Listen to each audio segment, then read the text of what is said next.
Warren. And I'm Ryan Klein. And this is another episode of SEO is Dead and Other Lies. Ryan, how you doing on this wonderful day? Yeah, it's a pretty good day. It is a Sunday. We don't oftentimes record on a weekend, but here we are. You know, you're feeling a little bit jazzed from a pretty good round of golf in which you won. I'm feeling a little bit jazzed about not having to go to a single XFL game the rest of the season because it's rigged and I hate it. And we're both feeling good. Wait, you know, is the XFL shut down yet, or is it still going on? I think that maybe next weekend. I watched. Weekend? Yeah, Seattle's first game against DC was out in DC, and I watched it, and I found it to be a pretty disgusting game. I thought it was good football, actually. Like, I didn't think the football was bad. I thought it was bad, and I actually preemptively bought season tickets. I think I told you several months ago, and they're all gone already. They're all sold. Made like $100. Actually, I'm pretty happy that at least did you flip them for a profit? I flipped them for a small profit and my dignity. Well, there you go. In a good way. I got my dignity back. Well, we have a pretty interesting, I'll say, episode and series because this is going to be a multi-part one. And unlike our other multi-part ones, we're actually going to follow up on this one. What were the other ones we didn't follow up with? Horror stories? Bam. Yeah, we didn't follow Inspirational stories? Yeah.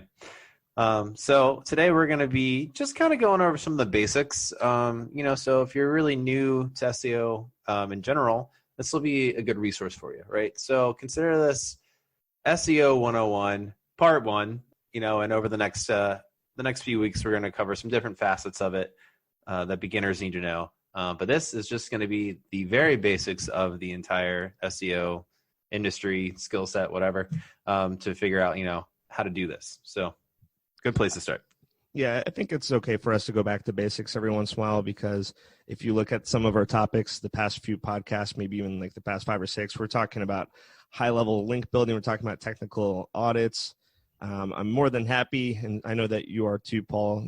We were just tired of talking about this technical stuff right now. Well, I mean, we're reaching intermediate to, I think, advanced audience, which is great, and we want to grow our audience a little bit too. We'd be able to be a little bit more inclusive and create that foundation of people that may be getting more into it and aren't really clicking with some of these other topics we've been talking about lately. Yeah, so if you're one of our regular listeners that's already a seasoned vet in the SEO industry. Sorry about this one, guys. But if you're brand new to it, hey, welcome aboard. It'll be a good time, though. We're going to do a little hand-holding, a little bit of coddling. I will make it really easy. We're going to spoon-feed it. We're going to do some mama bird regurgitating for you. And I think that we'll use some examples that if you do like listening to us talk endlessly for 45 to 60 minutes, I think we'll throw in tidbits that are relatable to all levels of your SEO career. Yeah, so with that, let's just dive right onto this, okay? All right, so what is SEO, Ryan? What is it? Well, what is SEO? Let's start with the acronym. It stands for, we're getting basic, Paul, okay? There's multiple search engines out there. In theory, people talk about it. But, whenever anyone tells you they do SEO, they're really just talking about they're doing it for Google, right? Because there's not a lot of opportunity really out there for Bing for the most part. I mean, there's a little bit. We're really just talking about Google. So with search engine optimization, let's talk about what SEO is not. That's a good place to start, Paul. Yeah. Reading along here, okay? Oh, it's not any reference? It's not any paid ad, You're going to see lots of things that are paid ads in Google. It's harder and harder to distinguish between what a paid ad is and isn't in Google, and that's by design because Google wants everyone to be really confident when they click on something that it's not an ad. And that's why, since I started SEO, it was like really, really easy to tell what an ad was at the top of the page, which is paid search. But now it just looks like any other result. So we'll start with that though. It's not paid search results. It's not social results. It's not organic social results. This is just stuff that's going to be popping up in Google that's free. So in the SERPs or search engine results pages, as we call it, which is just the main page of Google that shows up after you search something in the search bar. It's just that. And then also the local stuff that comes up in the map pack. If you really just want to simplify it, most people call SEO organic. And then everything that's not organic is typically straight up paid. And then with the ascent of social, people actually categorize that in the past several years as like a social form of traffic. And then once we go on later, we get into maybe like analytics and how to break it down. We'll start talking about direct and referral and newsletters and all that kind of stuff. So Ryan, how does SEO work? So we're only talking about Google. That's all we're referring to. So technically the foundation of it starts, we're talking about Google. Search engine optimization would be pretty much engaging in the best practices that Google lays out that you should be observing when pretty much setting up your website and getting out there and starting to create 3 things that we'll talk about as this series unravels. That's going to be consisting mostly of content, link building, and on-site optimization. So let's break down a little bit how Google works, how it ranks things, how it looks at websites. Google really has 2 main purposes, right? It's to find information, index it, and then serve up that information to a user when they search for it based on phrases, right? So indexing and then results for that what's indexed. And so what you're doing as an SEO is helping Google index that stuff, put it in the right category, and then serve it up above anyone else's when a end user searches for those terms. So one of the ways that Google does this, right, how it finds that information is through what's called spiders or crawlers, or crawlies. That's actually what everyone just refers to them, like Googlebot.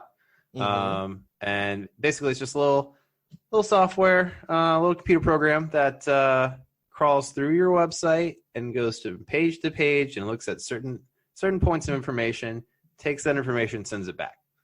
And so your job is to maximize that action happening and give it more weight and more importance than somebody else's.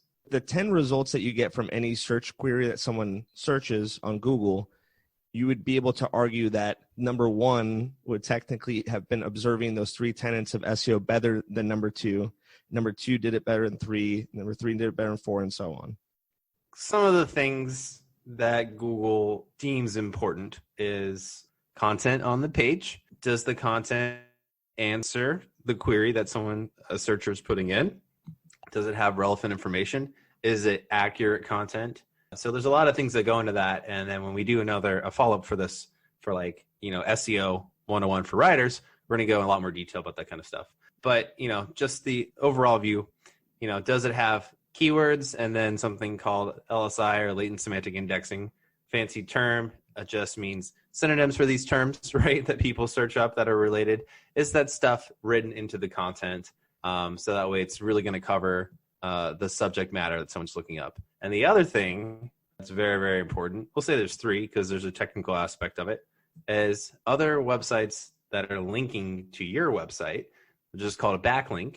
And backlinks kind of work like votes, like out in the real world. Like if someone links to you, it's sort of like they're voting for you. But unlike in the real world, votes aren't all equal. So if there's a crappy website down the street linking to you, like a local blog, it's not as powerful of, say, like CNN is linking to your website, right? Because they have a lot more authority, they're a lot more authoritative about certain subjects, they have a lot more traffic. And so they're passing that a little bit of their SEO juice. And that's actually the term that everyone uses, SEO juice, is being passed off to your website to help you rank. Yeah, we still like saying link juice, don't we? Yeah, everyone says link juice. This is what it is. I'm not changing. But it is funny when you say that in like a big meeting with like executives and stuff. You're like, oh, we got to get more juice to the site. If you're getting a lot of backlinks to, like, most websites get a lot of links to their homepage. Like your homepage is going to be the most linked to page because it just logically makes sense, right? Mm-hmm. But you're taking that in for all that juice coming into it, and then you got to figure out how to send it to other pages on your website to help those rank, because you can't just have all of your information on one page. You can't cover every single topic on your homepage. That's why you got to have additional pages that cover other topics that people might search and come into. So the way that you pass that juice off to those other pages to help them rank is a really important facet of SEO as well, which is more of the on-page stuff, which we'll do a guide for that as well. Yeah, that's a good start. And especially since you used LSI already, you're bringing back our advanced audience. Do you think that it would be easiest to make up a fictional business and just walk through like the whole process across the whole series about like what they would do, so it makes it a little bit like more relatable and we can kind of paint a picture a little bit more about like the actual process? Yeah, that would be kind of cool. I think that's a good idea. So So let's just talk about like the history of hot sauces. Yeah, that works for me. Okay. All right. So listeners are going to really grasp all these concepts is to see it all happening in real time. And that's why we're going to make a blog called The History of Hot Sauce. It's not going to be called The History. We're going to make a hot sauce business website. It's going to include the history of hot sauce. It's going to have a lot of important hot sauce information. Yeah, it is going to include the history of hot sauce. And that way you can just Google the history of hot sauce, and that's going to be the thing that comes up first. So you know that we're not full of crap. So the whole point of this whole entire exercise is because when we're talking about it and we can't visualize where it's going, it's just kind of an arbitrary overview of all these concepts, not as relatable. So what we're going to do is we are indeed going to make this website. The URL will be disclosed at post editing, and you'll be able to see in real time every single thing we're talking about, and you can see the visualization of every one of these concepts, and it'll be awesome, and it'll be great for everybody. Yeah, sounds cool. Perfect. Now we're back on track. Back on track. So let's dive back into some of the more important core concepts of SEO, right? And that's a little thing called domain authority. Oh, yeah, I'm so glad you said that. I would love for you to proceed, and then I have something for you afterwards. Oh, okay. Why don't you just go ahead? Oh, I was thinking about domain age. What are your sentiments on domain age? Do you think that Google's like, hey, this website was around 15, 20 years ago, and if it goes back online, it deserves a little bit more of a nod than a website that was purchased on GoDaddy for the first time ever?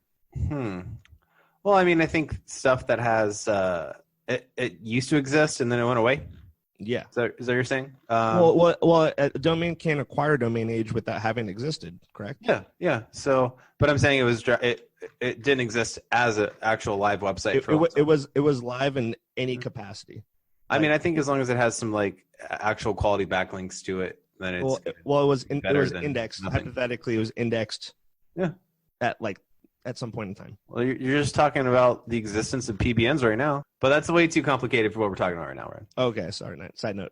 I still wanted to keep the advanced people in, but the beginners, we got more for you. So let's go. So let's drive into domain authority and page authority and page rank, which isn't a thing anymore, unfortunately.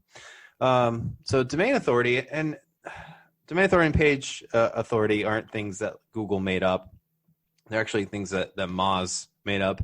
And, you know, if you're really new to SEO, you can check out Moz, their beginner guide to SEO.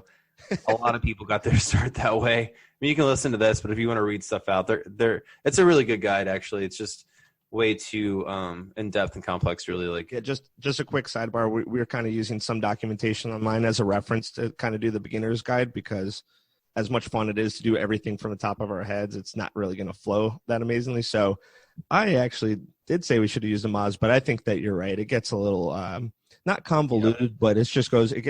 We'll get pulled in too many different directions. Yeah, you don't want to do that. But hey, Moz is a great resource for learning stuff about basics about SEO. I mean, it's not like a high level place by any means, and you know, once you've been in the industry for long enough, you know that it's not. But it's a great community to chat and learn and discuss things.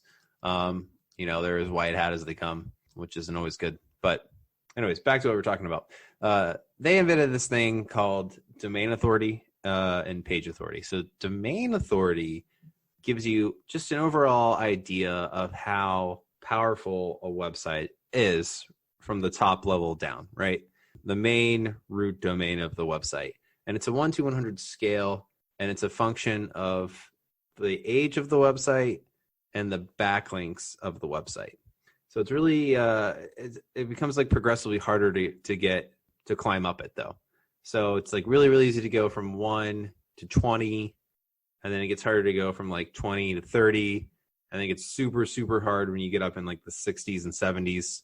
And then when you get to around like the 90s, you're pretty much like a known entity or brand, right? You're like Google itself.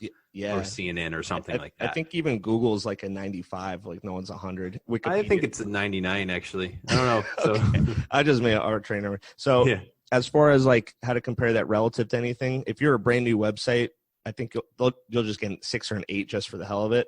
I'd say the average business that doesn't engage in SEO really whatsoever would probably be hanging around a 15. If you start to do a little bit of SEO, you get to 2025. If you take your SEO pretty seriously, you'll probably be between a 30 and a 40. And then really like in-house teams that are still a local business, I've seen between 40 and 50. And then beyond 50, you're talking about like what Paul's saying, you're starting to become national brands. You're starting to adopted by you're a high trafficked website. Thousands of people. Faux show. And then news sources get up to the 70s and 80s. Let's also dive into page authority, which is like the same thing, but just at the page level, pretty much on your site. So the only thing that Google actually came up with was called page rank, which we don't really know what it is anymore. But it was like a 1 to 5, no, 1 to 10, right? Yeah, it went to 10. Do you remember like how detrimental, but how celebratory it was when you went up one and lost one? Oh yeah, it sucked. It was like a big deal. So this is basically what made spamming and the whole SEO industry like really exist. Was when they figured out that they could manipulate PageRank, right? So Google told you on this 1 to 10 scale the page rank that this like a page on a website had, and that basically meant that if you got a link from that page, it would pass some of its page rank to the page that it's linking to and help that thing rank, right? And so when they figured that out, it was like the end of times, right? They were just like, everyone was just trying to get links off everything. And that's like the very early days of like Google, when it really all started in search engine optimization, is like everyone was going after like PageRank. So eventually Google just stopped updating PageRank. This is like 5 years ago. They stopped updating it. And now they just don't show you what it is at all. Yeah, it was funny because, they stopped updating it. So then, if you were PR1, let's say you're starting off and you're doing a bunch of link building and getting a higher DA and PA, the domain authority, page authority, and then your PR wasn't increasing, a lot of people are freaking out. They're like, I can't increase my PR no matter what I do. And it's like, relax. It's not even a metric anyone uses anymore. Likewise, if you stopped engaging in link building and you were a PR 6 and then you're like, why are my rankings dropping? It's like probably because technically you're probably PR 4 or 3 at this point, but you don't even know. And let's talk a little bit about some of the recent changes over the last couple of years that have been important. So everything we just covered is like really basic, old school, how the basic of the algorithm works, but it's got a little more complex since then. There's these things called rank brain. There's like AI stuff now that is just trying to figure out what people are searching and tie it back to like those web pages and stuff. So it's just like a whole different world. Like it used to be really, really easy just to manipulate things, just with backlinks. That was pretty much all that you needed. But now it's just becoming a lot more sophisticated. And that's just with the creation of AI and things like that and stuff that like Google doesn't even really explain to you, like rank brain or like how to optimize for it. But just be aware, like that's all stuff out there. Yeah, and I think we're basically talking about how when you engage in link building, it's not just a arbitrary task where you're just like, I'm just getting links and I don't know like what's happening or if they're working or not. Link building is very contingent on the metrics that'll be able to support if you're doing it correctly or if you're going in the right direction. Yeah. So like domain authority is always like the thing that people are going to tie to like if it's a quality link. We'll dedicate a whole podcast to the basics of link building because we've mostly done advanced link building. We've done PR link building. We've done PBN link building. We've spent a lot of time on it. We'll get a little bit back to basics. So here's some real basic stuff for OnSite. There's a few places that you have control over on your own website that's going to tell Google what your site's about or what the web page is about, right? And so, that's the URL itself. You want to put really good keywords in the URL, so the / whatever. The SEO page title, which is like, it's not really anything you can see necessarily on the page itself, but it's always like up in the browser, That's like something you can optimize for. The meta description of the page, which is something that you would see in the SERP results, right? It just gives a brief little description of what the page is about. It's not really a ranking factor, but it's a thing that you can edit and the user gets to see it and it influences click-through rates. Then on the page itself, Google, even though they said that they don't put any value in like H1s or H2s or H3s, I don't believe that at all. The results say other, but make sure you have like keywords that you want in like the title of whatever your article is or the H1 of the page. And then you have, various keywords put in, the H2s, H3s, and the content itself. And on top of that, you want to have like a minimum of like 500 words for like an actual content article nowadays. Yeah, one thing you mentioned that's interesting, it's be an ongoing theme as we go through this series, is you said that you don't believe something Google said. Oh, which is technically contradictory, technically, from what we already said at the beginning of the podcast, that we should be observing the standards and guidelines that Google set out. But as we move along and we talk about more advanced and maybe, frankly, expert level SEO, you're going to see how much SEOs contradict what Google says. Yeah. Well, Google contradicts itself. just to be very clear here, right? Like Google wants you to find websites and let them know websites that are stealing other people's content, scraping their content. But Google ultimately only scrapes people's content, right? So just by nature. So when someone actually publicly says something from Google, like in a blog post or like a Hangout or something like that, you always want to just like go to the SERPs and look at it yourself and not necessarily believe exactly what they're saying, because they're in the business to make money. They don't make money when you get free clicks to websites, right? Mm-hmm. So you just got to kind of take some of that stuff with a grain of salt. Any of the stuff that they actually write up, which are like basic guidelines to follow, all that stuff's true, but there's a lot of like gray area. There's a lot of things that you can bend. You don't have there's a lot of gray area. Anything Google says, you kind of got to take it with a grain of salt. I think as we move along in this series, you're going to hear things about local SEO as far as offices, and they're going to discourage people from kind of manipulating search results based off of local, and people abuse it still to this day. How people obtain links is among the biggest contradictions, or the biggest goes against the grain as far as what Google sets out. And then even as far as like content goes, it's all over the place. And at the end of the day, I mean, you look at it and you're like, Google's algorithm, while it's, pretty sophisticated and it's been, tweaked and altered for a long time by a lot of smart people, it is still quite easy to manipulate if you've been doing this for a while. Yeah, totally true. All right. Any other areas we should cover that are basics? Where do we go from here if we don't have the URL, but the history of hot sauce and the future of hot sauce has to get its name out there. We want to get this website out there. And we want to start off doing the foundation that Google sets out. And then once we make a little bit of traction and we have to start leapfrogging some pretty experienced SEOs along with their aged websites, we're going to have to do some advanced tactics. We're going to cover all that stuff. So we have to start with the first phase. And I think that we start with content then, and the website itself, of course. Tune in to get some in-depth information. If you're just starting out, we're going to walk you through the whole process. You're going to have an actual website that you can go check out and see how we did this stuff. And we're going to put everything up there. So, yeah, that's good. I mean, that's good because it gives us time to do our own research, do a little bit of recap. I definitely want to make this worthwhile for all of our listeners, no matter where you're at with your career and your background experience. Because while I know this is going to cater to people that are really getting into it and being more interactive, I guess, sort of, and hands-on, we're without a doubt going to throw out tidbits, and it's going to be a great refresher for anyone at any state. All right, guys. Well, thanks everyone so much for listening. We really appreciate all of our listeners. If you have a question at all, are you interested in being on, hit us up at SEO's Dead and Other Lies at gmail.com.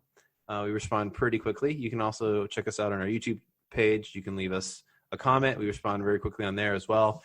We probably won't respond to you if you hit us up on Twitter, because I don't ever check that thing. And I forget every time you say it that we have a Twitter. Yeah, Twitter's stupid. But yeah, reach out to us at any of those other places, and we'll be in touch real quickly. And we love having people on. Several of our guests that we have just reached out to us from, just send us emails or reach out to us through Facebook or YouTube, and they've been on the podcast. So this could be you talking to us. Be sure to like, share, subscribe anywhere you see it, or leave us a written out comment on Apple products, the iTunes store, whatever, the Apple iPad app. If you want to leave like a cool description about something. What is all that? Just pandering for reviews. Yeah. And then vote for us for the top 100 SEO podcasts at SEO.com. No, I don't know. Or just top 100 podcasts of all time. Top 100 podcasts of February 2020. I think that we're going to be really pumped up and really passionate about these next podcasts. I know you will, because you make some of your own hot sauce, handcrafted. I do. I'm a big connoisseur of the hot sauces, and that's actually why we picked this, is because we were just trying to come up with a niche, and it made sense because I'm already thinking about it. So I wish we could have done it on speed runs, but that's okay. Yeah, it's all right. I know Next you love time. speed runs, Ryan. But anyways, thanks again for listening. I'm Paul Warren. And I'm Ryan Klein. And this has been another episode of SEO's Dead and Otherwise. Bye. Bye-bye.